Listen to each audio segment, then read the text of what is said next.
ગુજરાતની પાટીદારોની હજારો સંસ્થા છે, એનો કયો લીડર સરકાર સામે બોલે છે? મોટા ભાગે 99% કોઈ જ નહીં, એમ કેવું તો કહેવાય. આજે એક સામાજિક આગેવાન તરીકે સરકાર સામે બોલવું એ બહુ મોટો પડકાર છે. સમાજને જે અન્યાય થઈ રહ્યો છે, જેના ઉપર અત્યાચાર થાય છે, એના માટે લડી રહ્યા છે. તો હું તો બહુ સ્પષ્ટ માનું છું કે સારા લોકોએ રાજનીતિમાં આવવું જોઈએ અને ડંકાની ચોટ ઉપર આવવું જોઈએ. આ વખતે મને કોઈએ કીધું નહીં કે મહાનગરપાલિકા તમે લડો, તો હું ના લડ્યો. આખો વિડીયો જોતા પહેલા હજુ પણ અમારી ચેનલને સબસ્ક્રાઇબ નથી કરી તો યુટ્યુબ પર સબસ્ક્રાઇબ કરો અને ફેસબુક અને ઇન્સ્ટાગ્રામ પર ફોલો કરો.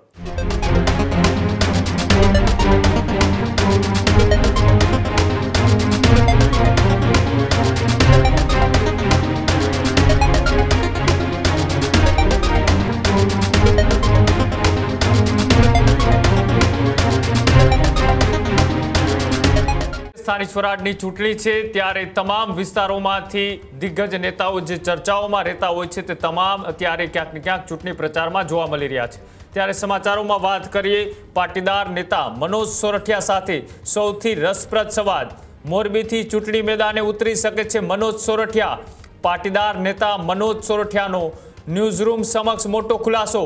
મને મારો સમાજ અને મોરબીની જનતા કહેશે તો હું ચૂંટણી લડવાની. મનોજ સોરઠિયાએ કરી વાત. 2027ની ચૂંટણીમાં હું જનતા કહેશે તો ચૂંટણી લડીશ. કોઈ પાટીદાર સમાજનો વડો સરકાર વિરુદ્ધ બોલતો ન હોવાની પણ કરી વાત. મનોજ પનારા છે જે સરકાર વિરુદ્ધ ખુલીને બોલે છે, આવી વાત પણ તેઓએ કરી.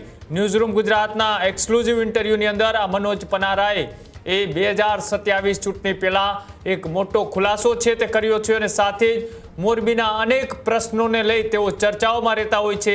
સાથે જ પાટીદાર સમાજના કોઈ પણ એવા વિવાદો હોય કે પછી કોઈ એવી ઘટના હોય તેમાં ચોક્કસ તેની પ્રતિક્રિયા છે તે પણ સામે આવતી હોય છે. ત્યારે ફરી એક વખત એ મનોજ સોરઠિયા છે કે જેઓએ મોરબીથી 2027 વિધાનસભાની ચૂંટણી લડવાની ક્યાંક ને ક્યાંક તૈયારી દર્શાવી છે અને સાથે જ કહ્યું છે કોઈ પાટીદાર સમાજનો વડો સરકાર વિરુદ્ધ બોલતો નથી, માત્ર હું જ સરકાર વિરુદ્ધ બોલું છું. 2027ની ચૂંટણીમાં હું જનતા કહેશે તો ચૂંટણી લડીશ.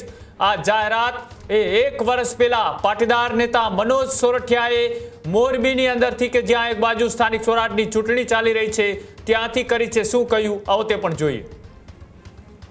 તૈયારી મનોજ પનારા 2027ની કરી રહ્યા છે કે મનોજ પનારા અત્યારથી નક્કી કરી લે કે 52 ઉમેદવારો છે, 21ની જેવું ન થાય, મજબૂત વિપક્ષ મળે તો મનોજ પનારાનો રસ્તો એ ક્લિયર થઈ જાય કે 2027માં આપણે મેદાને ઉતરીએ મોરબીની અંદર વિધાનસભા લડવા માટે તો આપણો રસ્તો સાફ છે. એમ પ્રદીપભાઈ, એમાં વધારાની એક વાત ઉમેરું કે ગુજરાતની પાટીદારોની હજારો સંસ્થા છે, એનો કયો લીડર સરકાર સામે બોલે છે? એક પણ નહીં, એમ કેવું તો કહેવાય, મારા સિવાય. સમાજની સંસ્થાનો લીડર મોટા ભાગે 99% કોઈ જ નહીં, એમ કેવું તો કહેવાય. નીકળે ગાયના ગાંઠા નાની નાની સંસ્થાના કોઈ લીડરો બોલતા હોય તો આજે એક સામાજિક આગેવાન તરીકે સરકાર સામે બોલવું એ બહુ મોટો પડકાર છે. બહુ કઠણ પરિસ્થિતિમાં લડી રહ્યા છે. અને કેના માટે લડીએ છીએ?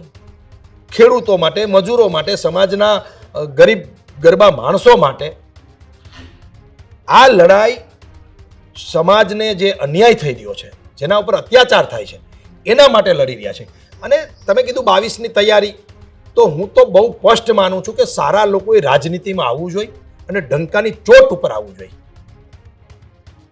27માં મારો સમાજ, મોરબીની જનતા અને મોરબી જિલ્લાના પ્રજાજનો 18 વર્ણના સાથ આપશે ને એમ કહેશે કે મનોજભાઈ તમારે લડવાનું છે, તો હું જરાય છાસ લેવા જવાનો છું, દોણી હંગરવાનો નથી. મારા જેવો આખા બોલો માણસ બહુ ઓછો તમને જોવા મળશે. હા, લોકો કહેશે તો આ વખતે મને કોઈએ કીધું નહીં કે મહાનગરપાલિકા તમે લડો, તો હું ના લડ્યો. આ તો જૂના સાથીઓ જેવી વાત થઈ. ત્યારે જ ન્યૂઝરૂમ ગુજરાતની યુટ્યુબ ચેનલને સબસ્ક્રાઇબ કરો અને ઇન્સ્ટાગ્રામ અને ફેસબુક પર ફોલો કરો. અપડેટ રહો, સત્યની સાથે રહો.